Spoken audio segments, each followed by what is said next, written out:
Hi everyone. We're going to listen to another one of the stories Jesus told.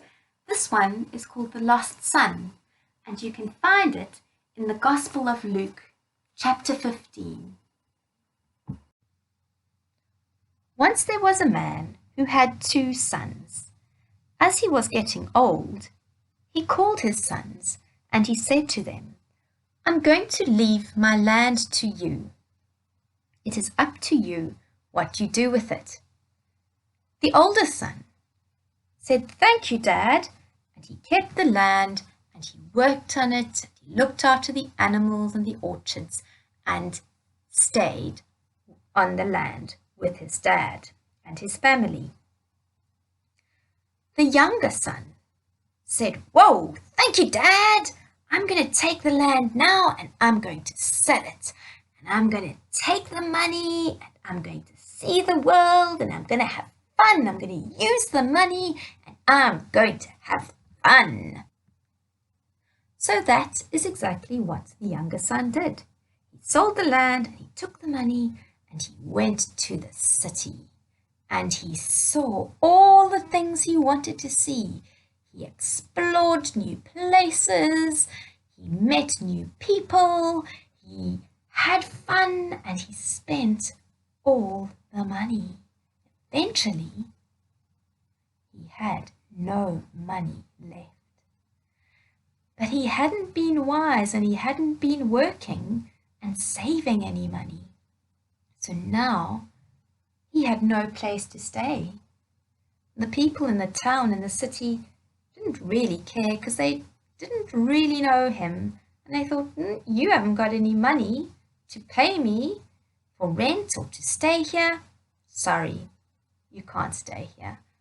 And he ended up sleeping on the streets.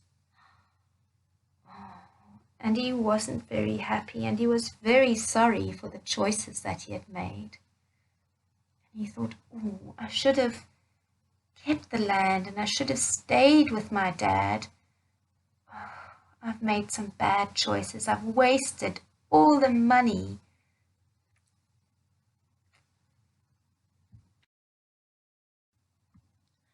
And so he decided, "I have to go home, but I have to say sorry to my dad for the choices that I've made. I wonder if he'll even have me back home because I've wasted everything that he gave me." During all this time, this younger son had never visited his dad. He hadn't gone home to visit at all. But his dad had looked out every day to see, "I wonder if my son is going to come home. I wonder if he'll visit." He missed his son and he cared very much for him, even though he never visited. So the younger son set out back home, as he was, because he had nothing to pack up and take with him. And he thought, "Oh, I wonder if my dad will even recognize me, or if he'll even want to see me. I haven't even visited them."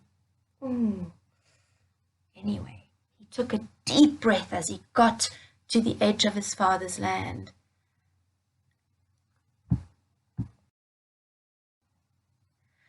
But his father had been looking as he did every day, and he saw his son coming.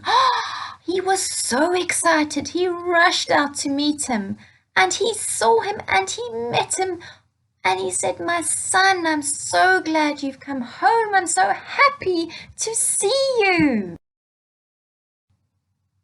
He said, "No, welcome, my son, welcome. Oh, look at you, you must be cold. You've got raggedy clothes. Let's put some good clothes on you. Oh, and let's tell your mother and oh, we're going to have a feast and a celebration. It's so wonderful to see you." Now, in the orchards and fields, the older son, who had been looking after the fruit trees and the sheep, he heard, "What's going on here? Something happening." And he went back to the house and he saw his brother with a new clothes on, fine clothes on, and a wonderful feast. And he said, "What's going on here? What's this party for?"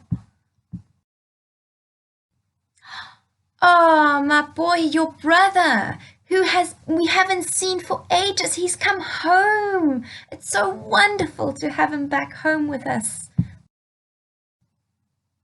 Well, the older son was a little bit upset. He said, "Dad, you never have parties for me like this, and I'm always here making the right choices and doing the right thing, being responsible." "Yes, my son, you are responsible and you do the right things all the time. And I love you for that. And you are always with me. You're always here. And you're always safe with us. And you're always sharing in our love.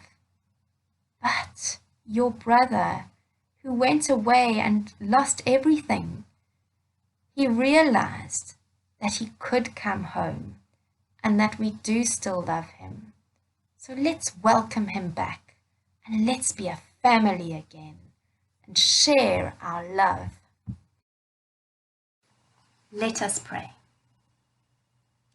Dear Lord, help us to know that all we need to do when we feel sad that we have made the wrong choices is to turn to you and say sorry, because you always want us to be with you and you welcome us. Amen. Have a wonderful and blessed day, everybody.